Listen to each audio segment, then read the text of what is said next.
when you really are grateful for what he's done for you, it doesn't make you sinless.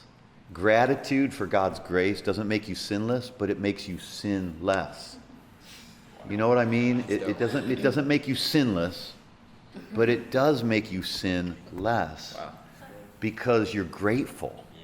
Yeah. When you're grateful, when fixing your eyes on Jesus, the Bible says, this is the secret to life, is when you fix your eyes on yourself, you're going to find all your imperfections and all your mistakes, and you'll be self-focused and self-centered, and you'll always feel like you come up short.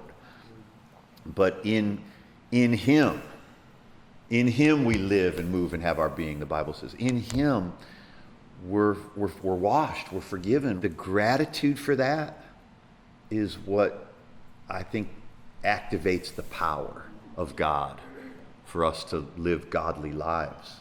It's the gratitude. So look, when we're unthankful, we resort to all sorts of mechanisms in our mind and ways to achieve the thing we think we're missing out on. But gratitude doesn't start with something we're missing. Gratitude starts with realizing what we already have.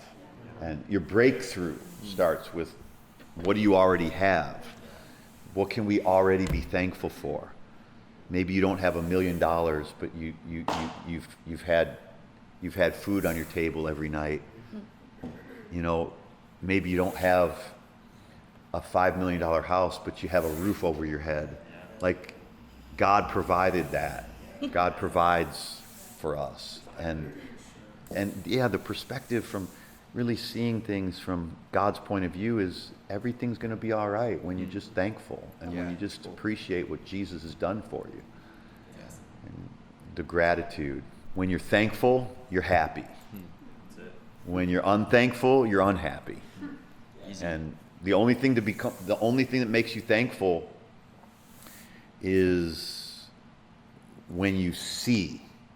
Like the guy that 10 lepers were cleansed, right? Yeah. One turns back to give thanks. And it says clearly in Luke 17, in verse 15, it says, and when one of them saw that he was healed, he turned back to give thanks. It's when he saw it. They were all cleansed.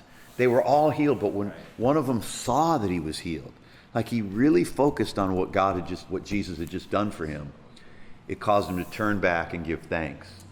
So what prevents us from being grateful, I think, is really what we're focused on. The Bible is so real and so alive, and I think we miss it sometimes. We miss the simplest things sometimes, that when he saw that he was healed, he became thankful. He turned back and glorified God. It doesn't have to do with what God did for everybody. It had to do with that one man focused on what God did for him. Because 9 other people got the same thing he got, but they kept going in the same direction. They didn't turn back to give thanks because they weren't focused. They were focused on what they were supposed to do rather than focused on what Jesus had just done. Right. And when you get your eyes focused on what everything you have to do, you're gonna lose that gratitude. You have to be able to keep one eye on what Jesus has done and one eye on what your responsibility is, but never take your eye off what Jesus has done for you. That's so cool. Because that's when you lose your perspective and you lose your gratitude.